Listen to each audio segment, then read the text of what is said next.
Hello viewers, আজকে আমি একটা সাধারণভাবে ঘরোয়া পদ্ধতিতে লাউ পিঠে বানিয়ে দেখাবো। এটি খুব সুস্বাদু খেতে হয়। তো আমি এখানে কি নিয়ে নিয়েছি একবার দেখে নেওয়া যাক। তো প্রথমে আমি এখানে নিয়ে নিয়েছি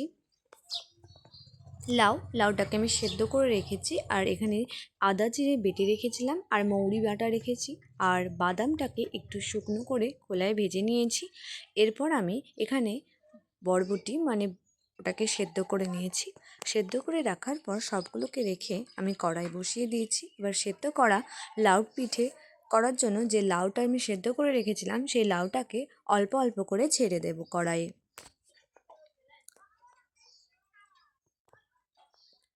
তারপরে আমি এখানে দিয়ে দেব আদা জিরে অল্প করে বেটে রেখেছিলাম সেটা, আর লঙ্কা সেটাকে আমি বেটে রেখেছিলাম।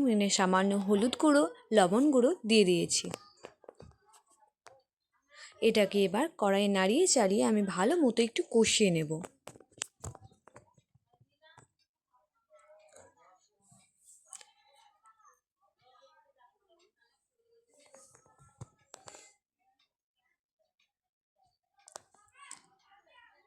এটা 10 থেকে 15 মিনিট ভালো মতো কষিয়ে নিলে এই কাঁচা যে ভাবটা, গন্ধগুলো থাকবে না। এরপর আমি এখানে নিয়ে নিয়েছি 1.5 কাপ মতো চালের গুঁড়ো। চালের গুঁড়ো নিয়ে নেওয়ার পর আমি এখানে দিয়ে দেব বরবটি করে সেদ্ধ করে রাখা বরবটি, আর মৌরি বাটা, বাদাম, চিনি, সব উপকরণগুলোকে আমি ভালো মতো মাখিয়ে নেব।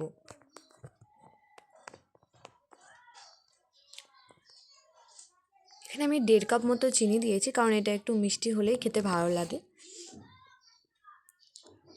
তারপরে আমি দিয়ে দেব কষিয়ে রাখা লাউটাকে, অল্প অল্প করে দেব, যতটা আমার লাগবে আমি ততটাই দেব, বেশি করব না। এরপর আমি সবগুলোকে ভালো মতো মাখিয়ে নিচ্ছি। এটাকে ভালো মতো অনেকক্ষণ ধরে মাখিয়ে নিতে হবে।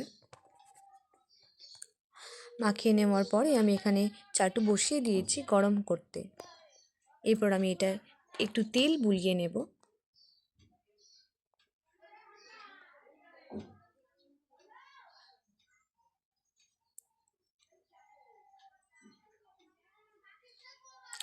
এবার মাখানো যে আমার লাউটা ছিল সেটা আমি অল্প অল্প করে বসিয়ে দেব। একটু একটু করে দিতে হবে, এটা একটু পিঠের মতো অল্প অল্প করে ভাজতে হবে। এভাবে গোল গোল শেপে পিঠেগুলো দিতে হবে। আমি একসাথে অনেকগুলো দিয়েছি। এরপর উল্টে পাল্টে ভেজে নেব।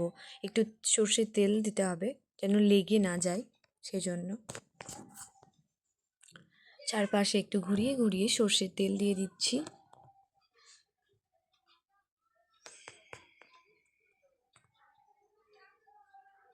এটি খুব সুস্বাদু খেতে লাগে। এভাবে আমি আস্তে আস্তে সবগুলোকে উল্টে পাল্টে ভেজে নেব ভালো মতো।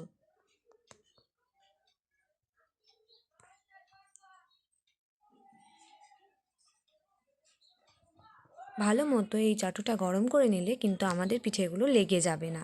তো তৈরি হয়ে গেছে আমার লাউ পিঠে। এই শীতকালে আমাদের সবারই পিঠে খেতে ভালো লাগে।